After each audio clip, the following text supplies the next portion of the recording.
Good day to all of you guys that have been watching and keeping up with the channel. I appreciate it. Be sure to give it a like, a thumbs up, whatever, comment, send some feedback. I appreciate it. Well, today's guest is a special one. I'd like to introduce today's guest, but before we do so, I want to tell you about him. He's been someone I've always looked up to, someone that through thick and thin has had my back. He's a great father and also a son. And with no further ado, I'd like to welcome my brother, Chisum. Hello. How are you? I'm all right. First time on this podcast. Well, second time. Second time. First time we kind of... First time one-on-one. Yeah, first time one-on-one. Yeah, man, what have you been up to today? Just working, man. I work a lot. Work a lot? Yeah. Okay. Putting them hours in. Well, let's kind of dive into it. It's a little one-on-one session. What is your earliest childhood memory you have of us interacting? Not just, oh yeah, you were born. Probably when we lived off of Claude Way in Northglen. Okay. Before we moved to Simla. I remember when we were moving, I remember packing you in a box because I didn't want to leave you behind. So I remember that. How'd that go? I don't remember all of it. I just remember packing you in a box. Packing me in a box? Okay. Well, Yeah. I'm still here, so I survived. Yep. And then we moved out to Simla. Oh, okay. So, and I remember the next thing would probably be I started in Simla in 4th grade, and I remember that we were allowed to wear sports attire at the school, and that was something that we didn't get to do in Northglen Elementary. Okay. So that was like the biggest high of going to school out there. Okay. So born and raised in Colorado, right? Born in Yes. Denver? Born in DuPont, Colorado. DuPont. Okay. Which is outside of Denver. I was born on a waterbed. Yeah. My dad freaked out and locked himself out the house. My mom had to get up and let him back in. My dad delivered me. Yeah. Shorty. And then it's history from there. Yeah. Yeah. Well, that's what's up, man. I would say my earliest memory of you getting thrown in a box and thrown down. No, I'm just kidding. No, I'm trying to think. I can't pinpoint I mean, I remember the Simla days, but we lived on Simla Highway at the time, and that's kind of like some of my first memories. I guess I was 3-4 years old, but one of the most fondest ones was when you shot me with a BB gun. Yeah, there was a lot of that going around back then. Hey, that's fun, though. So. What'd you want to be when you were growing up, man? I wanted to be a bull rider. Bull rider? Okay. Yeah. Take me down that journey.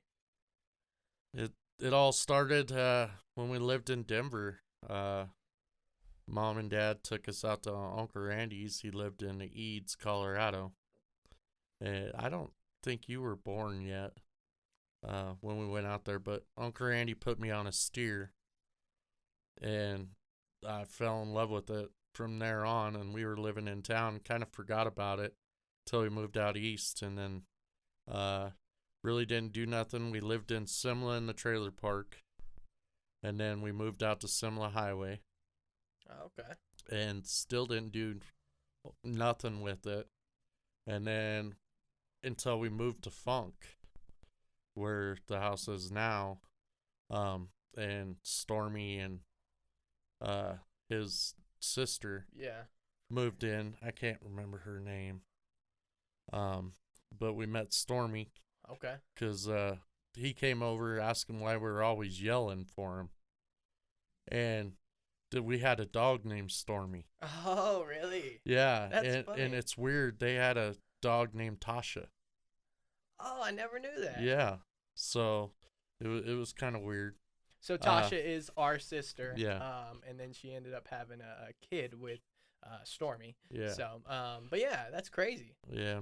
And when I met Stormy, he got me hooked on the bull riding.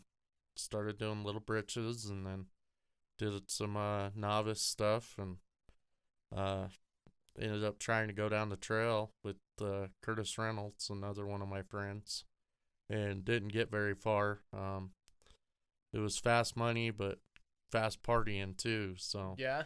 yeah, and I tried to do that for a little while, and then I kept getting hurt, so I started fighting bulls. Oh yeah. Yeah. Tell And me, cause one of my memories I have is when you got stepped on your arm. yeah, And you were out of town.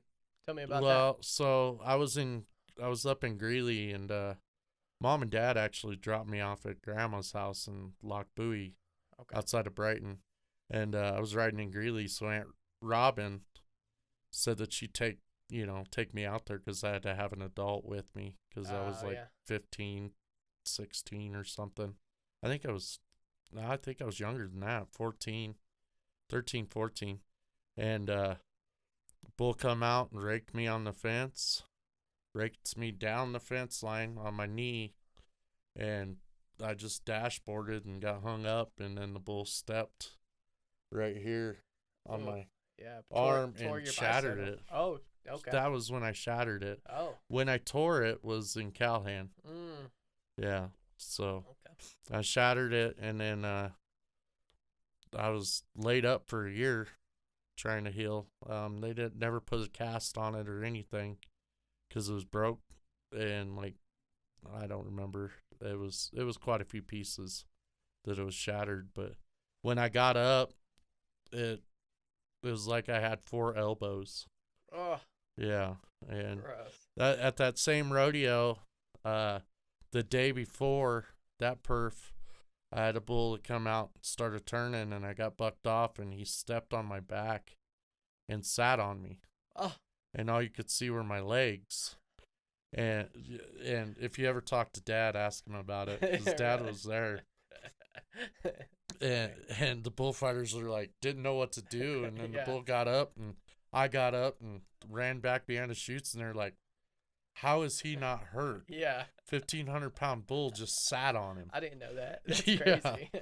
So, but yeah, and then I compressed my L4, L5 Mm. at homecoming because we had a little practice pen after the football game Oh, okay. at Gallegos's place, or who's oh man, I'm trying to think, lived out off of Alta Vista, or the grandpa did. Really good friends with DeVoris. yeah, Richie. no, No. Oh. no, it wasn't Devorah's. I have no clue then. Him and his brother are real big in the Rockies. Works for a roofing company. I don't know. Lives in Semla. But anyways, we went over there. I got stepped on in the back and compressed my L4, L5 vertebrae, and it Oh. just kept lingering Oh, you and talking about the lingering. books? No, No. Okay. Never mind. no, they're a Spanish family. Oh, that's all I knew was the DeVoris. Richie yeah. and them. Real quick, can you fix that little thing on the back of your chair? Can you move that down? Where's that supposed to go? Just move it down. So yeah, let's get back into kind of you're a you wanted to be a bull rider. You actually tried it. I guess walk me through what time was that, during high school, or I guess It was like the end of junior high, beginning of high school okay. that I wanted to ride. Because me having some understanding of kind of your history and past, you wanted to be a bull rider. You started doing it, but the books, the studying, school, Yeah. you didn't really want to do that. I know there No. was kind of a Yeah. dynamic between that. So tell Yeah, I really didn't care for school a whole lot. Okay. I don't so I think I dealt with a lot of anxiety Okay. and depression. I know it's kind of a stigma that everybody's dealt with that, Yeah. but so with me, with the anxiety, it was the anxiety to go to school. But then when I didn't go to school, the next day I didn't want to go to school because I didn't go to school. Oh, okay. So it just compounded. Yeah. And I mean, it was so bad that mom would, I mean, really get upset in the morning, and because I wouldn't want to go to school, and we get in a big old argument and everything, and that was just a part of my life that I really didn't care for, is school. Yeah. I mean, I'm not saying that I'm smart or nothing, but what I do now is, people just look at it and go, you're pretty dang smart, for what you do, and like I was telling you earlier, I can't really speak about what I do. Oh, okay. He's one of those people. Yeah. No, I'm just kidding. Yeah. So.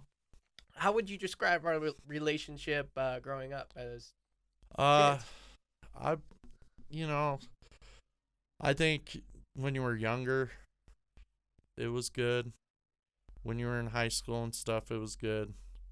We kind of lost touch after we left Arizona. Me and Colton I moved down to Arizona with Colton when he went to school down there, and then, we kind of, you went to, when we got back, you were in Cali. Yeah. And then you came back, went to Car Toys, and it seemed like we kind of split off, hung out every now and again. But I think since the last, I'm going to say 4 years, I believe we've gotten closer. Okay. In the last 4 years. But growing up, you had your little clique. Yeah. And I had my clique, but, they're at your older years in high school. I was that guy that hung around with the younger kids. Yeah, I do remember my cousin Chaz, and then you were kind of tied at the hip, and I looked up to you too, and I was definitely young, and you guys were out doing fun things, I thought. So I'm like, all right, let me join these guys. Yeah. How do you think our parents influenced us differently? Like, what do you mean by differently? Like the path that you went on? Yeah. How do you think they played a role into you and where you're at today, and kind of where I'm at, I guess? Or do you think there was a difference, or they just kind of? I think it was more of a difference of personality. Okay. Between us on the path that we went. I think that we're still, our upbringing is still the same. To some aspects. There for a long time, I thought you got treated a lot better because you're the youngest. But, looking back on it, I believe that, mom and dad, they brought us up pretty much the same. Okay. I mean, like I said, difference of personalities. I got in trouble a lot more, so it looks like, they had to be a little bit rougher on me, but I think just being a good role model that they were as parents, I mean, the discipline and all that, they were parents, but now they're friends. Yeah. You know what I mean? Mm-hmm. And that's a good aspect of it, How has that played a role into you being a father now? It's taught me, that the importance of discipline and manners, and just, I'm a little bit more rougher on my kids than I think that mom and dad were on us, as far as games and, getting stuff done. But I believe that all of that came from me and my alcoholism before this. Okay. Because I'm still trying. I'm only 3.5 years sober. Okay. So I'm still trying to get into my sober self. Okay. Because I can easily get thrown off the handle. I mean, I yell, but I don't mean to yell. If you understand that. Yeah. I'm loud when I'm talking and teaching and stuff. And I believe that, I'm starting to get a little bit better at it. From what I take from mom and dad is, be kind and, to your children, and praise them. Yeah. I mean, when they do good, you need to tell them they're doing good. Like Junior this year, he's at mid-semester, he's 4.0 student. Nice. You know, and I told him at the beginning of the year, I probably set the bar way too high. But I told him at the beginning of the year, if he had above B's, I'd give him $100. Mm. And for every ace, I'd give him $15. So I ended up paying out the butt for grades this yeah, year, yeah, yeah. you know. That's and good though. yeah, and so I don't know. And on the other aspect of raising them, I'm not real big into electronics. Yeah. So I'm kind of stern on the electronics and the use and I would say phones and I would say during your time, I mean there was video games, but I yeah. remember like you were I think you were out of the house by then.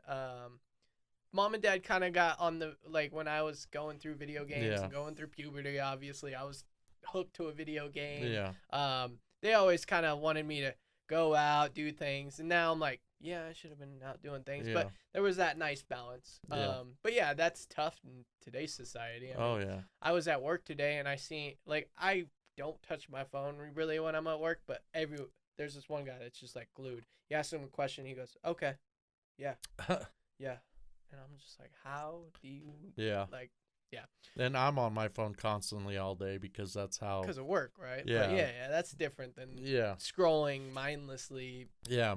through My- social media. My personal phone, it sits in the truck, when I'm in and out of the truck. So I don't hardly ever mess with it, throughout the day. On the weekends, it's kind of hard to get a hold of me because it's on my desk. I usually don't touch it till Monday, so, but I'm getting a little more softer on the electronics. I finally bought Junior his first phone Oh, okay. with a number. So he can text all the girlies. Yeah, because he was, so back when I was going to school, you didn't have email Yeah. to email your teachers and stuff. Well, he's been emailing a girl on his class email, and I got after him about it. So I was like, I'm gonna have to get him a phone. He's getting older. He's gonna be 12 this year. Dang. Yeah. Well, let's not talk too much about Okay. him. Get him embarrassed if he's watching. But do you see yourself in your kids? Is there things that you go and you're like, now I know why mom and dad were pissed off at me because of this or this. So Junior, he's got. So if you know me, you're getting to know me now. But I'm a very emotional guy, and I can get angry, and I can get sad. Like Hallmark commercials will make me cry, but I can also get pretty mean. Well, Junior's got my emotional side. Yeah. And Asher, he's got the I don't care side, which is my youngest. And he's got my attitude, he totally two different kids. But I'll tell you, they are real close. They're really good kids. That's so good. I'm proud of them. Well, we've been talking about the kids. Tell me a little bit about their mom. Tell me, Audra, obviously. Tell me the first time you met her and how that went and when you knew it was true love. Well, I met her. So there's a bar out in Calhoun. It's called Roosters. I frequent the establishment quite a bit back then. This is 13, 14 years ago. Yeah. So, she was sitting across the bar. She was, one of her high school classmates. I won't name his name, but he was there, and she was kind of seeing him, kind of not. And he was real good friends with our Uncle Carl. We call him Uncle Carl. Yeah. But because we've known him forever. But I seen her across the bar, and I went over there to talk to her friend, the high school friend, and came back around the bar and kind of did the old wink at her, and she kind of smiled, and then her friend was staying with her out where we live now, and she invited me out to her house, or he invited me out to her house. Oh, okay. For his birthday party. Oh, okay. So me and Carl, so that went on a couple weeks where I'd wink across the bar because she'd be in there picking him Yeah. up. Well, we ended up going to a concert that weekend, Friday night. It was Friday night. We ended up driving, me, you, Dan, Chaz, everybody. You remember the Mish? Oh, yeah. Okay. Yeah, for Haystack. Oh, okay, yeah. Okay. We went to that concert. Up in Well, Fort Collins. yeah. Yeah, go on. I ended up coming home early Saturday because I needed to come home. I got a little bit too sideways that night. Yeah, go on. But I came home, totally forgot about the birthday party. Well, I'm laying there on mom and dad's couch. Yeah. And Carl pulled up, and I'm like, shit, I'm hungover like nobody's business. Really? Yeah, so I'm kind of sneaking around. Do I go? Do I not go? And it was probably the best decision I made. Yeah, because I went. That's crazy. But we get out there. She had a little bar like this set up, a little kitchen island. Yeah. And we're sitting there, and he starts drinking. He was a real big alcoholic, and ended up passing out. Okay. So we were getting ready to eat. Nobody cooked. So I ended up grilling all the food for his birthday. Hey, it's his birthday. Yeah, that's all right. and grilled it and ate, and then he ended up passing out on the couch. And me, Carl, and my wife Audra were sitting there, and there was a Holtwood dance that night. Oh, really? So I said, hey, you want to go to the dance with me and Carl, And she's like, yeah, sure. So we all went to the dance. And is that the one where the fight broke out? No. That's totally different. Totally different story. Yeah. So we went to the dance. She tried dancing with me. I'm like, I don't dance. I'm, too cool to dance.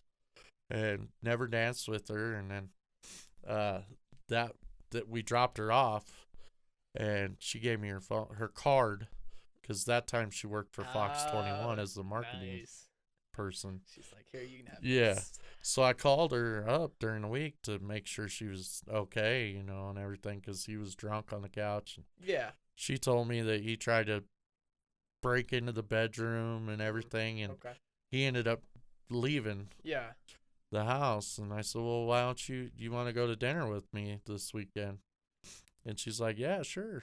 Nice. So went. I had lunch with her a couple times.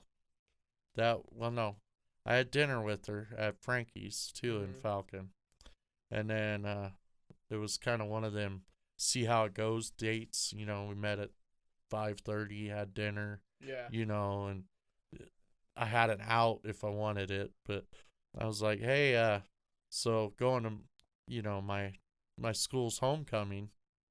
So we went to Simla's homecoming that night. And what a date. Yeah, she sat down by mom, and you were playing.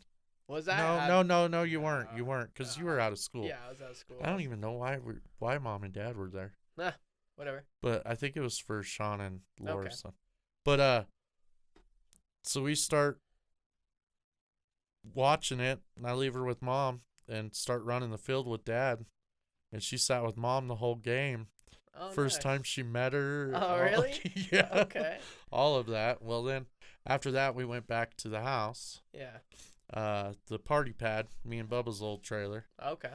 You had your studio set up in there. Mm-hmm.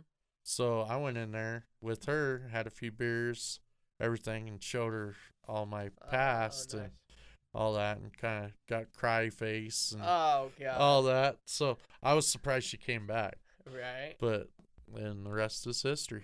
All right. Well, So that is crazy. she's been my wife for 13 years. Yeah, I was about to say she was at my birthday party one time. That's the first time I think I met her. Yeah. And if anybody didn't know, me and this guy would get ragers going, parties, obviously. But we had this crazy party for one of my birthdays, and yeah, it ended up being a big old brawl. But speaking of that, we used to drink. There was a day where I was like, I'm never going to stop drinking. Why would I stop drinking? This is fun. This is cool. I I'm coming up on 6 years, Yep. right? And then what are you coming up on now? I'm coming on 4. 4 years without alcohol. 3.5 so, right now. Yeah. So. Okay. Cheers to that. Cheers. There's nothing Don't in miss here. it at all. Yeah. What's one big takeaway from quitting alcohol that you would recommend to somebody, as far as if they're fighting with the addiction, or if they're having troubles? What's one way that you allowed yourself to separate from alcohol? Um, I think one of the biggest things was, and it hurts, but cutting off all ties to friends that drink for a little while. Yeah, yeah. You know, I did, when I quit drinking, I used to always say that, or used to always, I still do, but you lose friends. You think that they're good friends. Oh, okay, yeah. But then you lose friends when realize that they're not friends. they're just there for a social Yeah, drink, or hey, they're yeah. at the bar. You get to see them. Yeah. Because, after I quit drinking, they just kind of flaked off and fell off. I mean, I still talk to quite a few of my friends, but, yeah, because I used to have parties every weekend right. at the house. Yeah. I had a big old barn, and, man, I'd have 30, 40 people over. Yeah. The wife did get tired of that. But that, and, if you need help, just reach out. Yeah. There's AA groups out there. There's people that understand what you're going through. Yeah. That can help you. I know. It's hard to ask for help, but it gets easier. Yeah, going back to kind of what you were just talking about is separating yourself from the situation. Listening to this book, Atomic Habits, and it talks about cues and social structure, just like that. So if you're having a problem where, hey, I smoke a cigarette when I hang out with everyone at work. Yeah. Well, don't go outside and hang out with everyone at work, because then you're going to be like, oh, I want to light up. Kind of same thing with drinking was, hey, I'm out in this situation. I want to hang out and have a couple drinks. I know when I first started my journey, I would always have the near beers or the fake beers, and that felt good, but it was just like, what are we doing here? Yeah. I always thought, why spend money on near beer? You're spending the same amount of money, but you're not getting the drunk. Yeah, it was more hand to mouth type of thing, just like keeping yourself. It's like when people have the quitting cigarettes, they chew gum. So. I still do that too, even when we're not drinking. Yeah. At family functions and all that. So. Yeah. What motivates you most in life? Right now, my kids. Trying to strive and make their lives a little bit easier than ours were growing up. Okay. Not saying that we had a bad life, but we struggled. Yeah. Dad and mom did their best, to keep us alive, and I believe they did a good job. I mean, I can remember when we first moved out to Simla, Dad used to hitchhike to Denver. Ugh. Just to get to work. That's crazy, right? Yeah, and to see just what they built for us, out of his hard work and mom's hard work, and I'm proud of them. As a son, I'm proud of what they accomplished with what they had. Yeah. And I hope they're living their best life right now. Yeah. Yeah, they're in Texas right now, hanging out. Yeah. What's a moment that changed everything?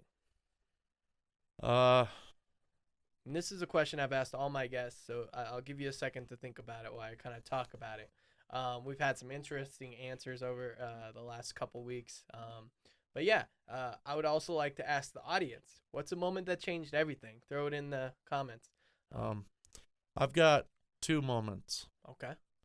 I believe that the one night that Anthony passed away, changed for, I went through some bad, hard times emotionally. And for the people that don't after know, that, who was Anthony, and kind of give me An- a synopsis of what kind of went down. Anthony was a grade school and high school friend, best friend, that grew up with. His grandparents lived just down from us on Simla Highway, and his mom lived there. Then they moved to Rama, but yeah, I worked for a masonry company, and we did some work, and the guy that owned the place we were working on owned a gentleman's club, and he ended up giving me $250 bar tab. Oh, I didn't know that. Night. Okay. And so I called up Anthony, see if he wanted to go. Called up Chaz. Anthony was down. I went and picked him up. We went over to Chaz's house, and Chaz and Les lived together back then. And picked him up, went to the gentleman's club, went inside. We're in there, doing what they do in gentlemen's clubs. Doing those dollars. And one of the dancers danced on me and gave me a lap dance. I'm young.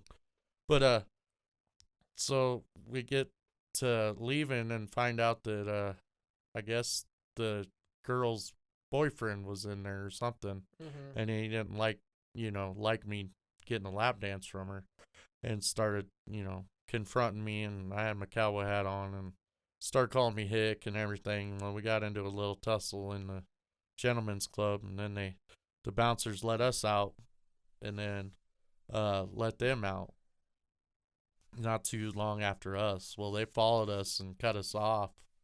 Well, me and Anthony hopped out of Chaz's truck and started, getting into a fight with the other group, and I was toe to toe with one of the guys, and talking back and forth, and then finally jumped in the truck, and Anthony jumped back in, but he ended up getting stabbed in the heart.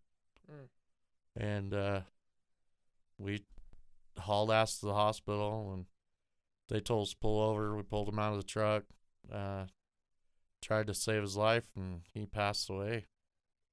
So that affected me pretty hard for a long time. And I'm not trying to blame alcoholism on anything, but I mean, I think that threw me over the edge. Yeah. I think it helped with it. It did. I still drank, but it helped with the consumption. I'm trying to get rid of that pain, and could never get rid of it, So that was one moment that changed my life forever. So I kind of want to touch base on this. It's tough for me to ask this question because there's a lot that goes into it, but like, what would be something that I guess that you held on to, that you were kind of filled with, as far as like a regret of the situation? I know you play it over in your head and you probably have ideas. What do you think? How could it have gone different? I mean, it could have gone different many ways. We could have turned out, another way, or but we didn't. But a lot of the regret was why it didn't happen to me.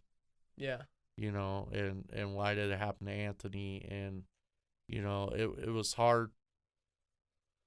A lot of survivor guilt, I guess. I mean, and then just having to tell his mom that I grew up with, and that was my second mom. Yeah. That I couldn't protect her son. I mean, that's probably got to be the hardest, and it took me a long time to actually talk to Bonnie. Really? Yeah, without getting too emotional. Because I still miss him. I still cry over him. But I think when I quit drinking, I think I started dealing with it a little bit more. Started talking about it. Started getting better because I was letting it out. Yeah. on my sobriety trip, I've gotten closer with God. Yeah. You know, you don't have to believe in God or use God for your higher power, but I did. Yeah. And just talking to him, my wife's helped me tremendously. You've Yeah. helped me I tremendously. would say you being more verbal about it, because I know, like, when I was younger, after it happened, like, you would talk about it, but you never Yeah. gave any details. You did really, the only time that you mentioned it was when you were pretty intoxicated, and then Yeah. that time you kind of let your guard down, and then you would talk Yeah. about it. But I feel like anything that once you stop with alcohol, you kind of face your real demons, right? Yeah. And then I guess when that happened and you had to kind of like face those demons, you said you talked about it. Did you do any type of therapy or any sessions through the AA? No. Talk I about mean, it? I talked about it in AA a little Okay. bit. Not as much, not that much. It was more me. And a lot of that helped me get sober was I started getting back into woodworking. Okay. And you know, don't want to sound weird, but I talked to myself out there. You know, and just talking about it and replaying the scenarios and all of that helped, you know, tremendously. Like I said, I'm still not over it, but you know, I can Yeah. handle it a lot better now. What was the hardest part about quitting, Uh other than quitting? having that repetition, that beer in your hand, Yeah. socializing. Cause I mean, I socialized. I'd be at the bar every night. Yeah. And then I don't know, the taste, the smell. Yeah. I mean, Ugh. I get a buddy that I can't. I got a can't buddy deal that with the drinks smell anymore. Pendleton. When I smell the alcohol, it just Yeah. sends me over the edge. Now beer, I can't stand Oh, the smell of beer Yeah. on somebody's breath. Ugh. You know, but It's so like- funny how easily you can smell it now, right? Yeah. Like, I Yeah. don't know. When I was drinking, I was just like, nobody knows. And then Yeah. everyone yeah. knew. Like, Oh, I know. Man, I thought I fooled Audra all the right? times. Like, I have to work late, you know, and I know she knew I was drinking. She's a very, very powerful and good woman for me. Is that your second moment? Yeah. Yeah. Just Okay. when I met her, she pretty much changed my life. It was right after we got back, or I got back from Arizona, Mm-hmm. and you got back. I think Arizona was good for me, but it wasn't. Yeah. You know what I'm saying? I got real homesick. I dealt with a lot of homesick when I was growing up. I didn't go stay over at anybody's house or nothing Mm-hmm. without throwing a fit because I wanted to be home. You know, so Arizona was good. I believe it got us a little bit closer in Arizona. Yeah, I I mean, think so, for sure. A little I bit mean, closer, a little bit further away because some of the shit you had to deal with me. I don't think there was any negative. I didn't hold anything Yeah. negative against you in Well, Arizona. that's I good. mean, yeah. I think I was so busy with like college, trying to make it, trying to be an audio Yeah. engineer, that like I thought that was gonna be the route. And then kind of when I turned back and came back home, I felt like I kind of quit on my dreams, but I didn't. So I kind of dealt with that a little bit, and that's where you were saying that we kind of like separated. I think Yeah. it was just more we were both just living our lives. Kind of, Yeah. you're 10 years older than me, so you were Yeah. just kind of coming down, and I was still kind of like, oh, let's go party and stuff. Yeah. I mean, yeah. Yeah. So that brings me to my next question. Who would play you if your life was turned into a movie? Or My who life would want? turned into a movie. Yeah, what actor would you want to play you?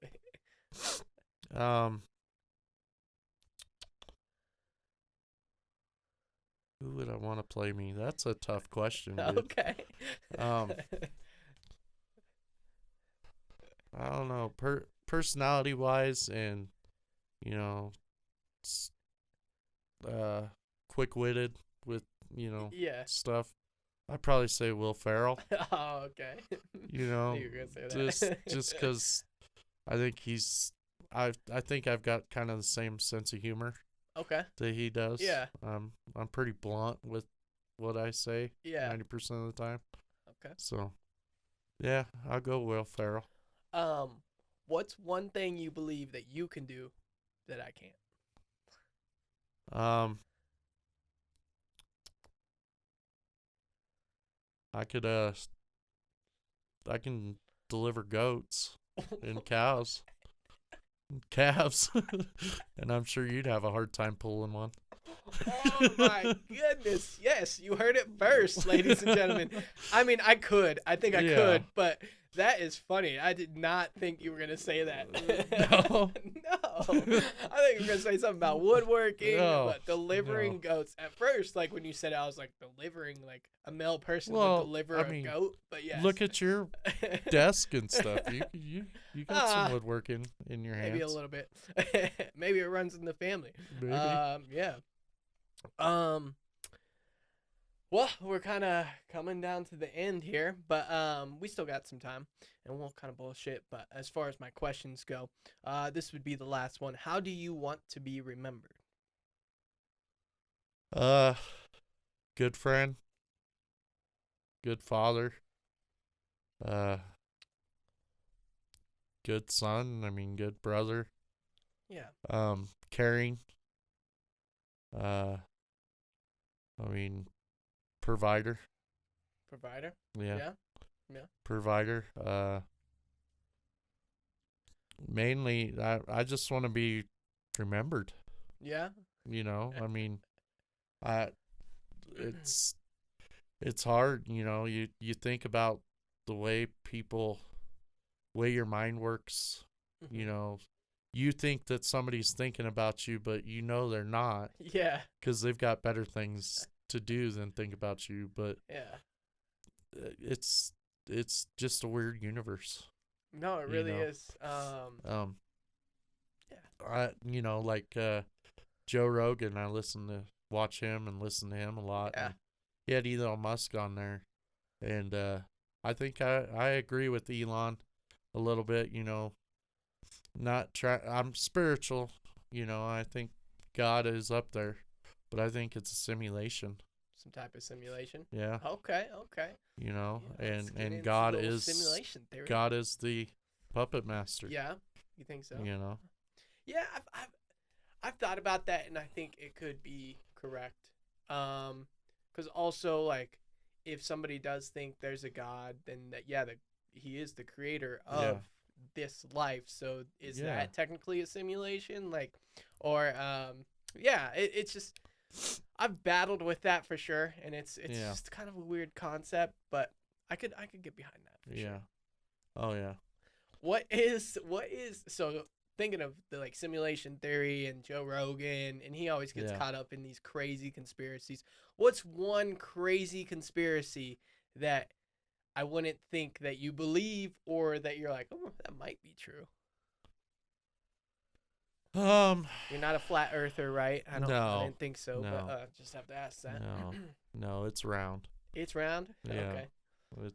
It may not be round basketball shape, but it's round. I'm trying to think. No, you don't have, like, did we land on the moon? We landed on the moon, you think? Maybe? Yeah. I think, you know, I'm right up there with the rest of them about the moon landing. Okay. You know, I mean, it's just all the research that I've done and the things that I've heard and all of that about the belt, you know, and how hot it gets, and how do we sustain that heat going through the atmosphere? And I think you know, I think it's true for sure, and I think the whole Elon Musk and wanting to go to Mars kind of solidifies that in a way, because obviously we can get into space there, or it's just all a ploy and they're the puppet masters and we're just. If you look at the research that where they went out of the atmosphere, they would have went right through or that belt. Oh, really? Yeah. There's a little spot in Antarctica that you can get through. But flying out of Cape Canaveral and all that, that's nowhere near Antarctica. So, well, the Earth's moving, rotation, Yeah, maybe but how their trajectory. I mean, there's people smarter than us doing this stuff. But yeah, that's pretty funny. Well, I know you've been kind of on a health kick and a gym vibe. Tell me, I guess, how long have you been on that? What made you change, and then how's it going? So I went to the doctor like 2 years ago. Got diagnosed with type 2 diabetes. Okay. Tried a little health kick back then. And then I fell off. Didn't do nothing. I wish I would have, but I didn't. Mm-hmm. So now went back to the doctor. He upped me to type 1 diabetes. Mm. So now I've been on that health kick. Been losing weight. I was weighing 310 Oh shit. Okay. at one point. Now I'm back down to 260. Oh, okay. So I want to get down to at least 200. What have you done up till now that's been making you lose weight? It kind of changed my diet. Done a lot of fasting. Okay. I have been going to the gym, not as much as I'd like to, Okay. but I have been doing that. Just kind of staying away from junk food all the time. Is there any specific diet? And I know you're saying you're fasting, or is there like, because when I used to fast from 7 p.m. to 12 p.m. the next So day. I'm at like 9 o'clock Okay. till most of the time I don't eat lunch until 2 o'clock. Oh, okay. So, and then if I don't eat lunch, then I'm fasting till dinner time. Oh, okay. So, doing that, doing a lot of meat, Doing the carnivore Okay. diet, and beans. I mean, I'm Spanish. I can't live without my burritos and my pinto beans. Oh my god. So it's so funny that you say that because I hate beans. Do you? Yeah, they fuck up my stomach, and everyone gets. Yeah, they just tear me up. Yeah. I don't know. So yeah, so yeah, you're down to 260. You said, right? Yeah. Okay. 260. What's the goal? 200. 200. Yeah. So you want to lose 60 more pounds? Yeah. How long do you think have you projected? I want to do it within this next year. Okay. So by next February. Yeah. Yeah. What's one thing that's kept you consistent now? Because you said 2 years ago, I kind of dabbled. Junior, actually. Junior? Okay. Yeah. Because I mean, he wants to be a football player. Yeah. So I told him the only way he can achieve his goal is if he puts his mind to it and stays to it. Yeah. And he's staying to it and holding me accountable. Oh, okay. So that's helping out a lot. Well, he's going to have to. And then you. Yeah, start telling you to hit the gym, and you guys are going to have to start lifting. I know. I want to get something out at the house. Yeah, that'd be pretty cool. For a lot of people that don't know, my brother turned his barn into a woodworking spot, but now recently you're going to go on this venture, correct? Yes. Kind of putting a hold on it. Okay. A little bit because we have some other stuff that's kind of come up that we're kind of looking into. But my ultimate goal is to have a custom processing facility. Okay. Which custom processing facility is harvesting pigs, cows. So it'd be like they're saying now, farm to table. Yeah. So, I'd get out there and say, hey, I got a cow or a steer for sale. I can process it, sell you this for this, and process it for free. Okay, yeah. Because with Colorado state law, a person has to own the animal, and then you can cut the animal up for that person out of kindness. Okay. You start charging for the processing, then you have to start getting state regulated and all that, and that's a lot fine tape. Okay. Right now I'm just doing it for my family Nice. and intermediate families. But when I do get regulated, I do want to get USDA approved. Okay. So I'll have a USDA inspector on site 1 day a week for kill days. Yeah. And then they'll constantly come in and inspect the shop Nice. and all that. So started really wanting to do this because of all the years we have a pig roast. Oh yeah. This will be our 30th year. All the years that I've helped and processed the pig for the pig roast. That's pretty much what brought me to it. I know how to do it. Yeah. You know, and I enjoy doing it, and it would keep me closer to the house. It's crazy that, like, the things that we learned for, like, just basic survival with, like, being able to grow and kill your own food, and how many people don't have that or didn't even learn it. Because I always talk to coworkers and tell them about that 4th of July festival that we kind of have, and we kill a pig and we gut it and then we cook it on the spot. They're just like, what? Yeah. They're just so mind blown. Yeah. It still has hide on and everything, you know. Yeah. What is your greatest memory of us? Like one of the fondest. My fondest memories are when me and you started going to opening day. Okay. Yeah. And we had a pretty good stretch going of consistency, and then COVID hit. Yeah. And knocked us in the dirt. We're trying to get back at it, but yeah. You know, with life changes and all that, it's hard to get back to it. But that's my fondest memory is going to opening day. Yeah. I mean, we've had some good ones. We've had some really fun ones. Yeah. But yeah, that, and I think one of my favorite memories of you is watching you play football. Oh, yeah. So I really enjoyed that in high school. Oh yeah. Or when you were in high school. Yeah. Just coming to the games. And that's about it. I mean, well, I appreciate you coming to my games, Yeah. man. It really did mean a lot. And then just growing up, I know we went through kind of some phases where maybe we just hated each other for a moment, but we always kind of just came back and still able to call you my brother. It's brotherly. Yeah. Brotherly love. Brotherly love. But some brothers never make it back to loving each other. So thanks for coming on the show, man. And then give me a little cheers to end it. Thanks everyone for watching. Please keep continuing to tune in. We are trying to get this a better setup.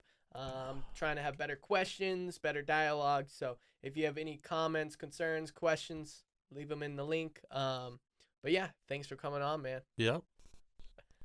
See you guys.